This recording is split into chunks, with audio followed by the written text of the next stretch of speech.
मारूफ पाकिस्तानी अदाकारा आयशा उमर ने ऐलान किया है कि वो शादी के बाद 10 सालों तक किसी ड्रामे या फिल्म में काम नहीं करेंगी।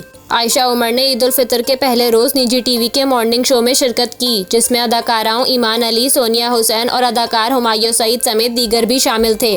दौरान प्रोग्राम अदाकारों ने अपने मुस्तकबिल के हवाले से बात की और मंसूबे बताए कि आइंदा कुछ सालों में वो क्या करने वाले हैं। इसी दौरान मेज़बान ने आयशा से सवाल किया तो उन्होंने बताया कि उन्होंने शादी के बाद शोबिस में 10 साल तक काम ना करने का मंसूबा बना रखा है।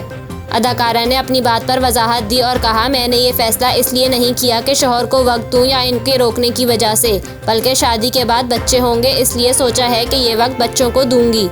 आयशा उमर के मुताबिक शादी हो जाने के बाद वो बच्चे होने पर ज़्यादा तवज्जो मरकूज़ करेंगी और जब इन्हें पहला बच्चा होगा तो वो कम से कम 10 साल तक अदाकारी ही नहीं करेंगी। उन्होंने ये भी कहा कि हो सकता है मैं दूसरे काम यानी पेंटिंग और गुलकारी वगैरह करूं, लेकिन 14 घंटे तक अदाकारी करने जैसा कोई काम नहीं करूंगी।